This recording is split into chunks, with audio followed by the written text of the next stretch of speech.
अस्सलाम वालेकुम। Welcome back. MD cat 2019 का पास पेपर हमने सोल्यूशन जो है वो स्टार्ट किया हुआ था, तो अब हम 61 से 80 जो उसका लास्ट पार्ट है वो सोल्व करेंगे। नए आने वाले दोस्तों से यही कहूँगा कि ये एग्जैक्ट 2019 का जो पेपर कोड है जिसका ए वो वाला पेपर है, आपको डिस्क्रिप्शन में लिंक मिल जाएगा। पेपर डाउनलोड भी कर सकते हैं, उसकी की भी डाउनलोड करें, और जिसने पहले पार्ट नहीं देखे हुए उनका लिंक भी मिल जाएगा, वो भी डाउनलोड करके देख सकते हैं। तो चलिए वीडियो स्टार्ट करते हैं। MCQ 61 है। In plant which sugar is transported from source to sink through sieve tubes. तो ये हम जानते हैं कि ये जो सोर्स टू सिंक जो है शुगर मूव करनी है, इसकी मैं एक ट्रिक बनाई हुई है। यहाँ पे देखिए, असल में इसका जो आंसर है वो तो सुक्रोज है, लेकिन मैं रीज़न देना चाहता हूँ वाई सुक्रोज। तो यहाँ पे देखें, जो ग्लूकोज और जो फ्रुक्टोज है, दीज आर रिड्यूसिंग शुगर्स। और जानते हैं कि जो मोनोसेकेराइड और रिड्यूसिंग शुगर्स होते हैं, लेकिन जो सुक्रोज है it is non reducing agent. अब ये नॉन रिड्यूसिंग होने की वजह से ये इस्तेमाल हो रही है। और जब स्टार्च की अगर बात करें तो स्टार्च ये तो है ही वाटर में इनसोलुबल, तो ये कैसे सोर्स टू सिंक मूव करेगी। तो देखें वापस क्वेश्चन की तरफ, बीटा इज़ द ऑप्शन। अब नेक्स्ट एमसीक्यू की तरफ चले। ये थोड़ी कैलकुलेशन वाला है। इफ़ कैरियर हीमोफिलिक फीमेल, ये बोर्ड में एसएच दिया हुआ था, carrier haemophilic female is married to the haemophilic male, what would be the ratio of presence of hemophilic their children, select the best answer from the given condition। अच्छा, यहाँ पे ना ज़रा सा ट्रिक है। आप कन्फ्यूजन दूर करने से पहले यहाँ पे डायग्राम की तरफ आएँ। ये मैंने पुनर्स्केल बनाया है। मेंडल लॉ के मुताबिक ये फीमेल जो है ये कैरियर है, और मेल जो है ये हीमोफिलिक मेल है। क्वेश्चन के मुताबिक जब इनके गमीट्स बना के आपस में क्रॉस करवाया गया, ये जो हीमोफीलिया है ये एक्स लिंक्ड रिसेसिव ट्रेट है। तो यहाँ पे देख सकते हैं कि ये जो पहला है ये कैरियर फीमेल को शो करता है, दूसरा जो है वो नॉर्मल मेल को, इसी तरह ये जो है इन्फेक्टेड मेल है, और जो यहाँ पे लेफ्ट कॉर्नर पे नीचे बॉक्स है ये हीमोफिलिक अफेक्टेड हीमोफिलिक को शो करता है जो फीमेल है।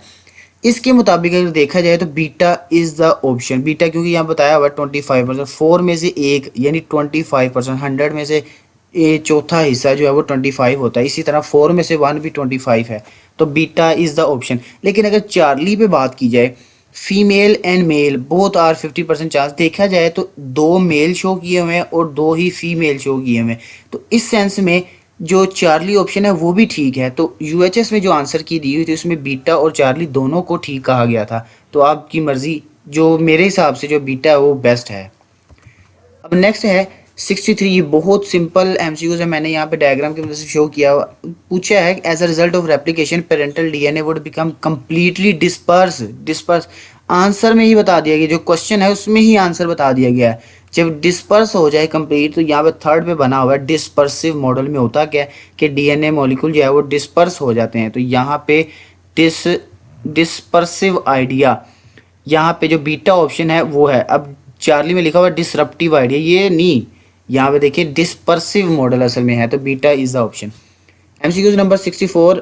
ये अगेन समझने वाला है। Student of chemical engineering mistakenly engulf the toxic compound A compound खा लिया एक केमिस्ट्री के स्टूडेंट ने, विच वाज प्रोटीन इनहिबिटर, वो प्रोटीन इनहिबिटर है। He was immediately brought to the hospital where doctor injected intravenously substrate B, ठीक है, to immunise the toxic effect of compound A. His life was save from serious damage, the treatment method was shows. अच्छा, अब आप मुझे एक बात बताएं, ये तो क्वेश्चन में खुद ही बता दिया गया कि ये इनहिबिटर है, ठीक है, प्रोटीन इनहिबिटर है।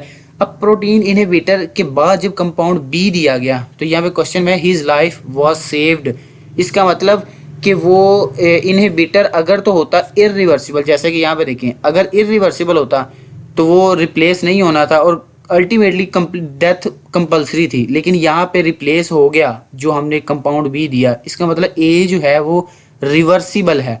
अब रिवर्सिबल में भी कंडीशंस हैं, कम्पिटिटिव और नॉन कम्पिटिटिव। तो हमें कैसे पता चला कि इसमें से कम्पिटिटिव थी या नॉन कम्पिटिटिव थी। तो नॉन कम्पिटिटिव की केस में होता क्या है कि जो सबस्ट्रेट है वो अदर देन एक्टिव साइड जाके लगेगा, जो इनहिबिटर है वो अदर देन एक्टिव साइड पे जाके लगेगा और एक्टिव साइड की शेप चेंज कर देगा। जब एक्टिव साइड की शेप चेंज हुई तो असल जो एक्चुअल है वो भी आगे अटैच नहीं होगा। तो इस वजह से जो कम्पिटेटिव है ये बेस्ट ऑप्शन है यहाँ पे, क्योंकि कम्पिटेटिव केस में दो के दरमियान कंपटीशन होता है। तो ज़्यादा जब बी कंपाउंड दिया गया तो उसने ए को रिप्लेस कर दिया, तो beta is the option.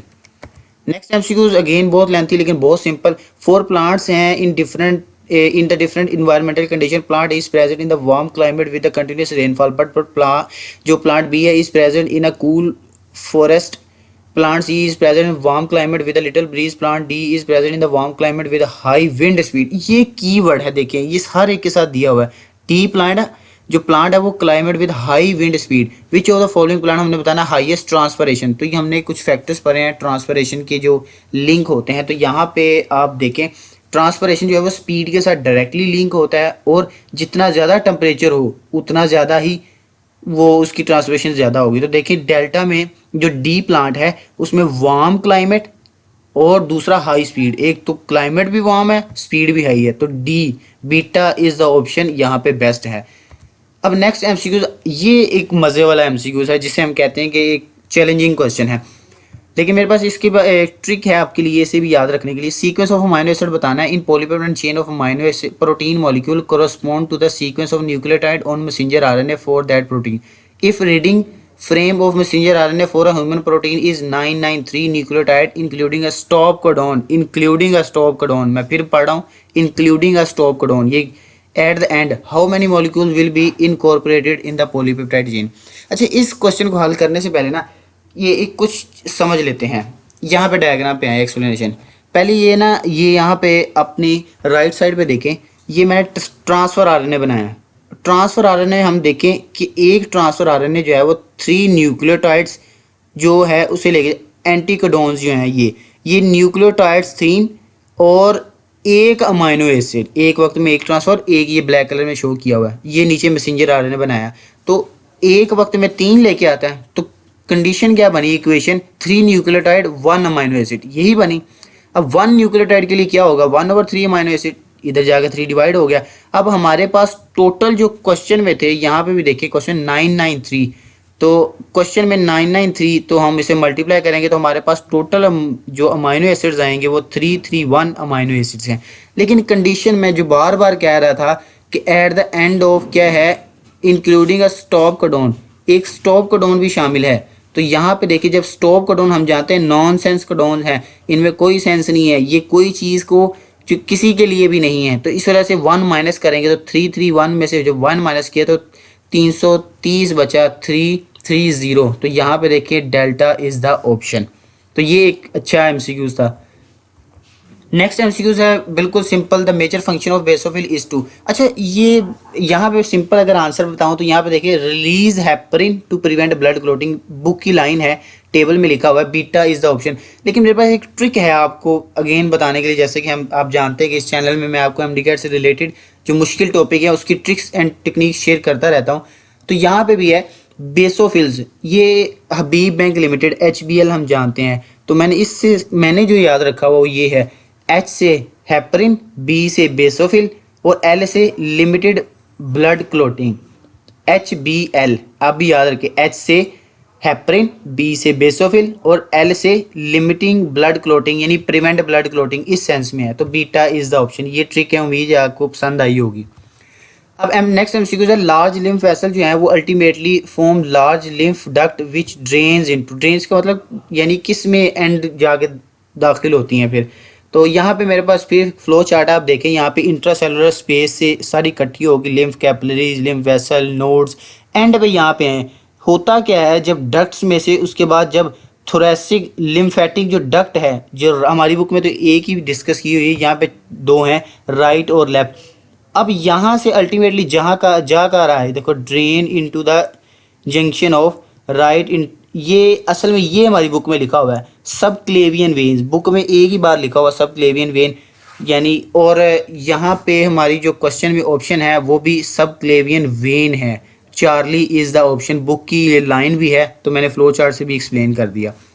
Next MCQs ये बिल्कुल सिंपल है, blood group AB is an example of, AB हम जानते हैं कि AB ब्लड ग्रुप सिस्टम, अगर मैं यहाँ पे जीन शो किए हुए AB ब्लड ग्रुप सिस्टम के, तो जीन यहाँ पे हम जानते हैं कि इस एंटीजन जो AB ब्लड ग्रुप सिस्टम है उसमें एंटीजन A भी है और एंटीजन B भी है, बोथ एक्सप्रेस, दोनों एक्सप्रेस करते हैं, इसका मतलब कोडोमिनेंस है। अगर किसी एक का इफेक्ट असरअंदाज ना होता तो हम इनकम्प्लीट या कोई और कंडीशन कहते, लेकिन यहाँ पे दोनों शो हो रहे तो codominance, delta is the option.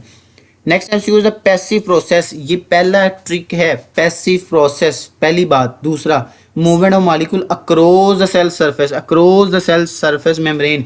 दो इसमें ट्रिक बता दी गई, एक तो पैसिव है, दूसरा कि इसमें सेल सरफेस के अक्रॉस है। अच्छा, मैं यहाँ पे जो ये जो कंडीशंस है ना, ये असल में ओस्मोसिस के लिए हैं, और पैसिव जो चीज़ है ये without expenditure of ATP energy, तो ये डिफ्यूजन को शो करता है। ओस्मोसिस भी बगैर जो है एटीपी की होती है। लेकिन जो मैं पिनोसाइटोसिस और यहाँ पे जो एक्सोसाइटोसिस, फैगोसाइटोसिस लिखा हुआ है, इसका मैं बताना चाहूँ, अगर ये अक्रॉस द सेल मेम्ब्रेन नहीं होता, ये अलोंग द सेल मेम्ब्रेन होता है। यहाँ पे अगर अलोंग लिखा होता, अलोंग, तो फिर हम ये एक्सो या फैगो पे जा सकते थे, लेकिन यहाँ पे लिखा हुआ है अक्रॉस, तो alpha is the option. Alpha में देखिए यही बेस्ट ऑप्शन है। एमसीक्यू हमें बिल्कुल सिंपल, हमने बताना है ग्लाइसिन में क्या होता है। यहाँ पे देख सकते हैं एच जो है वो hydrogen, Charlie is the option. Next, ये बिल्कुल सिंपल, जो ग्लाइकोलिसिस कहाँ पे होती है, हम जानते हैं कि साइटोप्लाज्म ऑफ द सेल में ग्लाइकोलिसिस होती है। फिर ये भी बिल्कुल सिंपल, ये तो एफएससी के लेवल में भी आता है। Lipid contain double amount of energy as compare to the same amount of carbohydrate. तो यहाँ पे हम जानते हैं इसकी हाई प्रोपोर्शन ऑफ कार्बन और हाइड्रोजन बॉन्ड की प्रोपोर्शन बहुत ज़्यादा होती है, beta is the option. Next MCQs है, if water has a high latent heat of vaporization, how this property of water could be helpful for the plant। अच्छा, ये हमने बताना अभी हाई हीट ऑफ वेपराइजेशन का मतलब जो है ना, वो ये है कि बहुत ज़्यादा हीट एब्जॉर्ब की और थोड़ा सा वाटर जो है वो एवेपोरेट हुआ, या इसको उलट करके पढ़े, थोड़ा सा वेपरेट वाटर हुआ और बहुत ज़्यादा हीट जो है वो निकली, इसका मतलब कि कूलिंग इफेक्ट हुआ। तो डेल्टा ऑप्शन में देखिए, with the release of small amount of water a great amount of heat loss can take place, तो delta is the option. Next MCQs है, how many molecule ATP utilise. तो यहाँ पे हमने बताना है कि फॉस्फोरिलेशन में ग्लूकोज जो होता है ना, ग्लाइकोलिसिस, तो कितने एटीपी मॉलिक्यूल जो यूज होते हैं। तो यहाँ पे डायग्राम की मदद से देखें, हेल्पिंग कॉन्सेप्ट, ग्लूकोज ये जो पहला है ये एटीपी यूज होके एटीपी, फिर एटीपी, ये दो मॉलिक्यूल जो हैं वो एटीपी के यूज हो रहे हैं, और जो नीचे हैं वो फॉर्म होते हैं। तो उसने यूज का पूछा, यूटिलाइज, तो यूटिलाइज दो होते हैं, Charlie is the option. Next MCQs है, अमंग फॉलोइंग हमें बताना है एंजाइम नेचुरली अकरिंग, ये तो बिल्कुल हलवा एमसीक्यूज, चार्ली। रिवर्स ट्रांसक्रिप्टेज हम जानते हैं, और द स्ट्रक्चर फाइब्रस प्रोटीन, ये भी बिल्कुल सेकंड चैप्टर का एमसीक्यूज है। ये long strand and fibrous, the structure of fibrous protein is comprise of polypeptide chain in the form of, तो जाहिर बात है जब फाइब्रस प्रोटीन है तो फिब्रिल्स की फॉर्म में ही होगा ना। सफेरिकल ग्लोबुलर, तो वो ग्लोबुलर प्रोटीन होगी। नेक्स्ट एमसीक्यू है, which is an example of disaccharide. अब इससे इजी एग्जांपल क्या होगा, हमने बताना डाइसेक्राइड क्या, यानी जैसे टूटने पे दो मोनोसेक्राइड बने।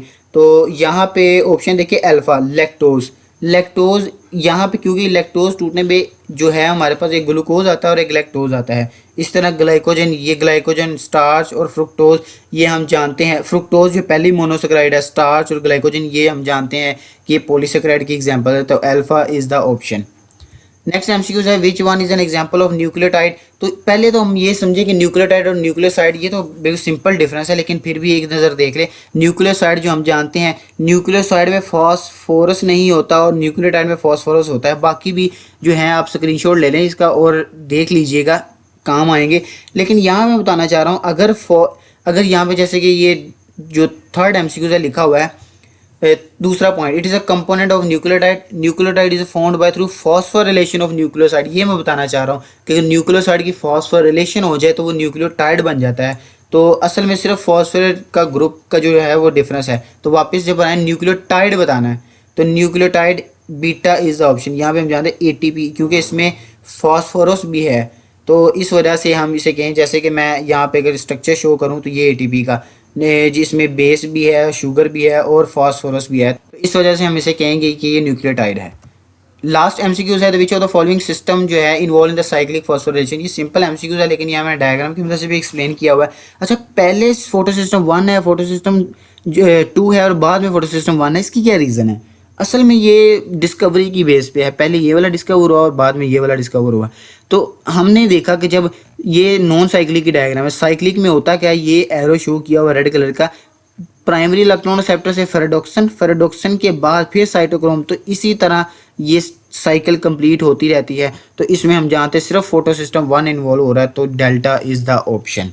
तो दोस्तों ये है आज की वीडियो। उम्मीद करते हैं कि आपको वीडियो अच्छी लगी होगी। वीडियो पसंद आने की सूरत में चैनल को सब्सक्राइब करते हुए अप्रिशिएट ज़रूर कीजिएगा, ताकि मैं आपके लिए एमडी कैट के हवाले से जो मुश्किल टॉपिक की ट्रिक्स एंड टेक्निक शेयर करता रहूं। तो मिलते हैं अगली वीडियो में। अगली वीडियो तक के लिए अल्लाह हाफिज़।